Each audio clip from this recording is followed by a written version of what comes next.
Welcome to the Art of Solomon. I am Solomon, and this is Analysing Tacoma, a series where I analyse the characters in Fullbright Entertainment's 2017 game Tacoma by covering their role in the plot, doing a deep character analysis and uncovering every character detail and piece of trivia that I can find. And today, I'm covering the characters of Nat and Bert. Now on the surface, Nat and Bert are a simple pair of characters. They're a married couple in a healthy relationship, established careers, and a shared main objective, that being to save up for a new home. However, when you peel them back one layer, you can see that life on board the Tacoma station has revealed some challenging aspects to their relationship. Guilt, compromise and frustration are all emerging as unresolved issues that affect the pair's behaviour, adding new perspectives to the interactions that might be missed on a first-time playthrough.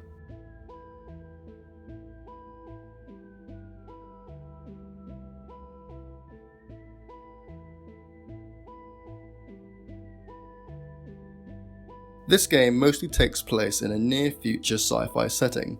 You play as Amy Ferrier, a mostly silent protagonist tasked with travelling to the lunar transfer station Tacoma and recovering the station's AI called Odin.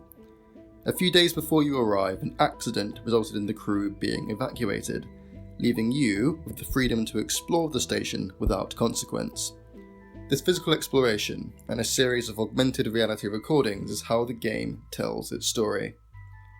You can find a recording of Nat and Bert working in the personnel module, doing some sort of annual stock count. It's boring and tedious, prompting Nat to start complaining. The conversation leads on to discussing her wider frustrations with working on Tacoma, mainly being that she doesn't have direct access to Odin, even though her job is to literally be the station's AI specialists. All of this leads to her pondering whether she'll quit once the contracts come round for renewal. All the while, Bert tries to get to focus on the positives, and to generally stop her from complaining, though as we'll find out later, there's a little more subtext going on there. Regardless, Nat gets annoyed enough to deliver Evie, their boss, a rash ultimatum that expectantly doesn't go anywhere. Evie, can you get back to cargo? On my way. What are you doing? Yeah, this'll work. Nat! Hey, remember when we talked about how I needed access to Odin's direct interface? Uh-huh. So how about this? Tell VT if they don't grant access to Odin, they're gonna have to find themselves a new network specialist. Oh my god. Nat, you're not even renewed yet. You don't have access to Odin? No, there's a whole part of the networking module I can't even get into. People, everything on this station is VT's property. We're subcontractors. They get to decide what exactly we do and don't have access to. It's in all our paperwork. So if you want to quit, then just quit, but don't make me your go-between. I mean, it is fair. How is she meant to do her job? Clive. Then again, rules are rules. Nat, I'll think about it. And for now, how about you just get the rest of this job done while you still have it? Aye, Captain. The pair are next seen a few days later at the annual Obsolescence Day party, where the pair are seen during the final decorations. It is revealed then that everybody on the crew was renewed, though for the sake of spoilers I won't reveal exactly why this is. Though it should be noted that a full crew renewal is unprecedented, and the two discuss this, as well as Nat's continued annoyance with the posting. Though Bert does convince her to stick around for another year so they can save for their dream home, a luxury offshore home in Singapore. It's in this scene that the station is damaged, with Nat trying and failing to establish external communications, before Odin confirms that they only have a couple days more oxygen left and that re-establishing communications is impossible. We humans only did the grunt work in his grand plan. And so for your enjoyment tonight... Oh! Whoa, what the hell was that? Odin, what was that? Debris has... The next recording happens hours later. The crew have been brainstorming escape plans separately and have come together to vote on one raised by Nat and Bert. The plan is to modify the station's cargo drone to be able to carry passengers, then use it as an escape pod, land the crew on the moon where they can be rescued. The crew vote and accept the plan, which ironically comes as a surprise to Nat and Bert, who thought it was too extreme despite it being their idea. I can't believe everybody went along with this. I know. I didn't expect them to either. Oh my god. So now we actually have to build this thing. The rest of the crew are ordered into cryosleep in order to give Nat, Bert, and the station's only medical officer, Sarah, the most oxygen and therefore time to make the modifications. In this sci-fi setting, cryosleep is not a magical time-stopping device like we see in franchises like Star Wars, Alien, or Halo. Instead, cryosleep is essentially a controlled hypothermic coma, designed to slow down the body's functions and preserve oxygen. Because of this, much like in real life, there are attached risks to this procedure, with people dying in cryosleep not being unheard of. Because of this, Nat briefly tries to convince Evie to hold off going into cryosleep, but she refuses, instead ordering Nat and Bert to get started straight away. Gung-ho to help us out and everything, but I did the math. If we could get this done in like 48 hours, not 72... Could the rest of us wait longer to go in? Exactly. Listen, ladies, I get it. You're trying to do right by us, but every minute we wait to go in is a minute you don't have to get this thing flying. And knowing what we know about VT, we've got to give you every chance we can to succeed. The pair are next seen exiting Sarah's office, having quickly had a checkup to ensure that they themselves were safe enough to enter cryo if their plan fails. The checkup has serious implications for all three characters, but that will be covered in Sarah's video coming soon. As they're about to get started, Bert becomes emotional, full of worry and the weight of their responsibility. Nat gives her a pep talk and essentially tells her that she needs to focus on the task at hand, not because her feelings aren't important, but because they can't afford to think about anything else other than getting the job done. Ironically though, Nat does concede that if they are indeed going to die soon, they may as well enjoy themselves, though the recording ends before anything not safe for work happens. But you're thinking about us, Elise, aren't you? Yeah.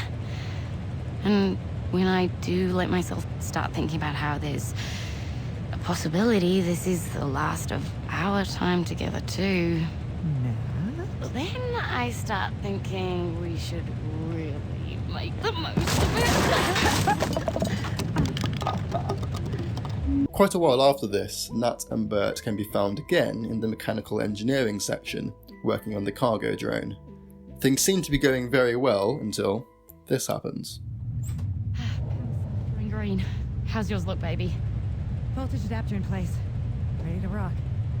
Hit it.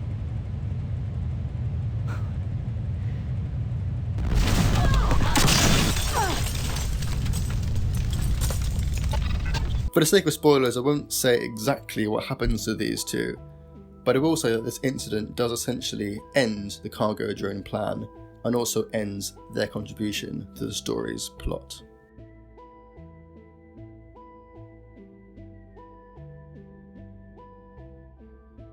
Guilt is unfortunately a significant piece of subtext that undercuts most of Nat and Bert's interactions. As I've previously covered, Nat is not pleased with her posting onto the Tacoma station, and only reluctantly agreed to look on the bright side when their contracts were renewed. This situation is something that Bert privately blames herself for. The player can read a conversation between Bert and her counsellor, where she reveals that she feels like she is holding back her wife's career. This posting onto Tacoma was the most prestigious that Bert qualified for, the insinuation being that Nat qualified for a better posting but settled on Tacoma so that the two wouldn't be separated. We never learn in-game whether Bert has shared these feelings of guilt with her partner, but they do add another layer to their disagreements. Nat is supportive of her wife, never using guilt as a weapon against her and instead encouraging Bert in her moments of self-doubt. However, whenever Nat does express her disdain for her job, it would still be difficult for Bert not to feel guilty about it. The real irony, however, is that Bert doesn't really want to be on the Tacoma station either. Bert is employed as a mechanical engineer. However, looking through her room and office makes it clear that this isn't necessarily a real passion for her.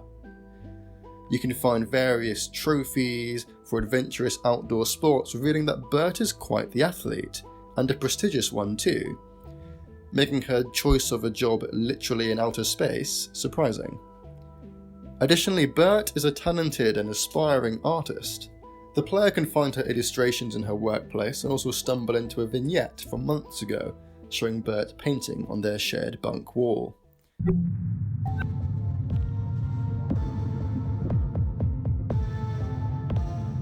Going through her emails again, we can see that she's planning to actually change career to this passion and enroll in art school. Though again, unfortunately, she may not be able to get her first choice of college, as VT, the company all these characters work for, refuse to fund any academic pursuits that they don't have a stake in, forcing Bert to either go to one of their sponsored colleges or entirely finance her own retraining. The game never explicitly states as to why Bert first pursued mechanical engineering to begin with. However, based on her behaviour and what we've learnt so far, it wouldn't be much of a stretch to conclude that it either had something to do with her not believing in herself, or an attempt to pursue a career that would allow her to follow Nat on her postings.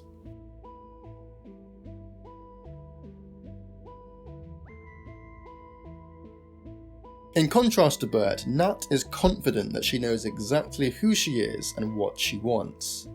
Nat is an AI specialist, that much is easily picked up from listening to her dialogue. Additionally though, this is a passion of hers too. One of her solo vignettes sees her getting some alone time deep inside Odin's AI module, where she's relaxing and reading an AI magazine. But it's clear that her passion and professions have aligned pretty much perfectly. This also helps to explain her frustration with the Tacoma posting. Nat is finally able to work alongside an AI but isn't allowed direct access, despite being qualified to do so.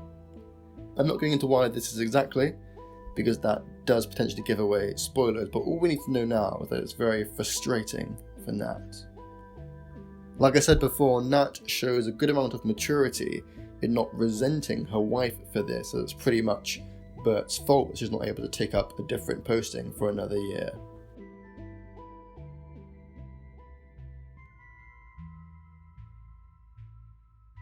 Nat and Bert's situation represents the very real-life compromises that many couples make for the sake of family or relationships. If you're long distance, or in the military, or your job even is just really long hours, or you're stuck in a massive tin can called the Tacoma station, your situation will force you to either compromise on your relationships or that profession. And in this case, Nat and Bert have decided to compromise on their professions. That is until they finally do get their dream home in Singapore. In a very real and very human way, this compromise also ends up adding stresses to their relationship, with the two having to navigate the frustration and guilt that comes with compromising on anything. And, to their credit, they've largely dealt with it in a good, respectful and mature way, showing the strength of their relationship.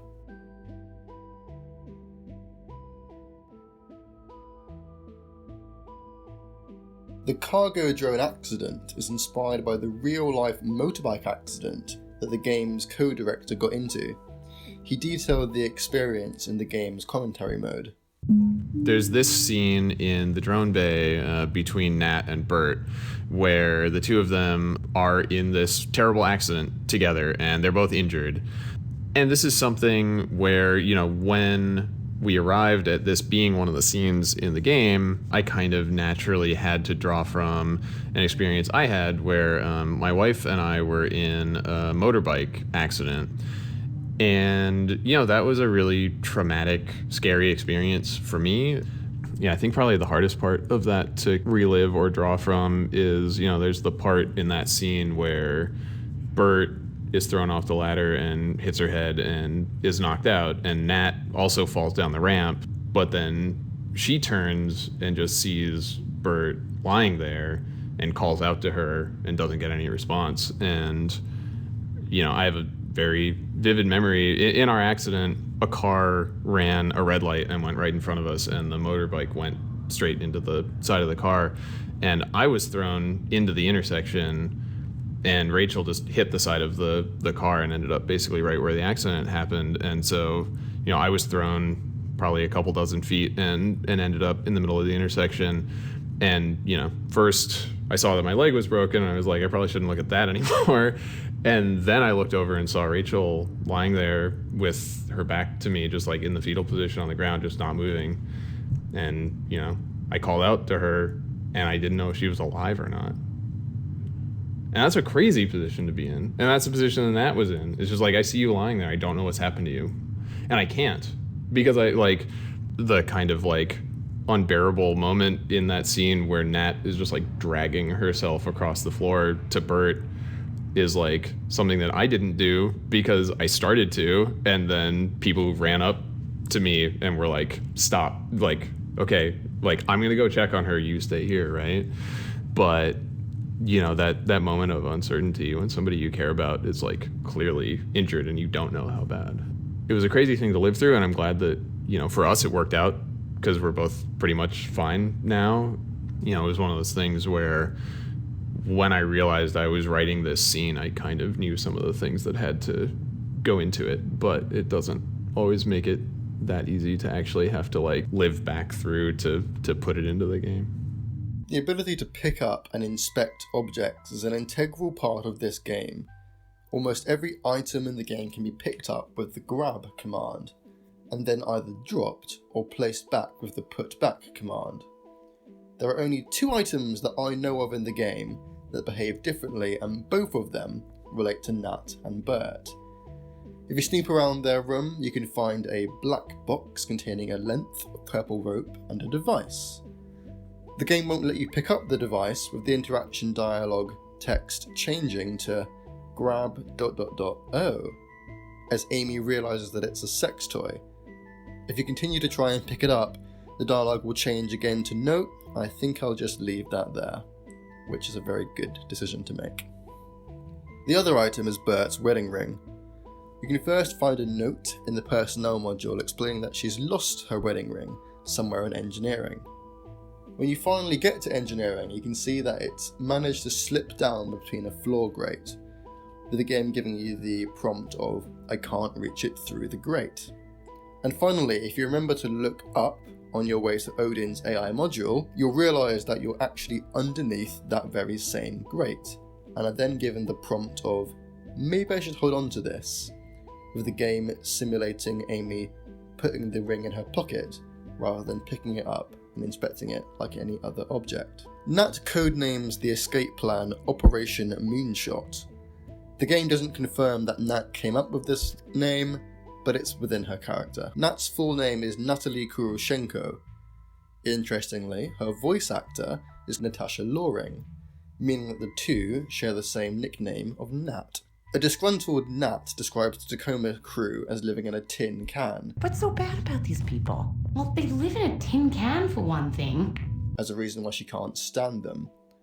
This is despite the fact that she and Bert were married on a space station themselves, namely being the Fountain of Paradise. Nat's gym locker is the only one to be completely empty and to have no training programs logged. Instead, she has a note stuck to the inside that says, I'll exercise when I'm dead. It has been theorised that this is something to do with her medical scan results, but like I said, more of that in Sarah's video. A key plot point for the game, and the reason for the Obsolescence Day celebration, is the Human Oversight Accord, a law that was passed in the setting's recent history. The law dictates that if a station is run by an AI, then an AI specialist, that being Nat in this case, must be on board. And if one human is on board, then at least 5 others must be on board for postings of a year or more. This is the in-universe explanation as to why the Tacoma station, an almost entirely automated station, has a crew of 6 people. This also explains why it's viewed as a dead-end career posting, as there really isn't much work to be done on the station, as Odin mainly does it by himself. Bert's full name is Roberta Williams. This is a direct reference to the real-life Roberta Williams, the critically acclaimed video game designer most famous for the King's Quest series. In this near-future sci-fi setting, the USA no longer exists. Instead, the Freedom Republic has taken its place. In Bert's room you can see this new Freedom Republic flag hung up next to a burnt USA one. Nat and Bert have converted one of their bunks into a 2-person bungalow, whilst Nat's bunk is just used for storage. Despite being married before their Tacoma posting, VT has clearly designed their space stations without considering that couples may want to live together on these long postings. There is an object in their bunk called a filled animal, which personally I'm only bringing up now because I hate it and find it really disgusting. It's gross.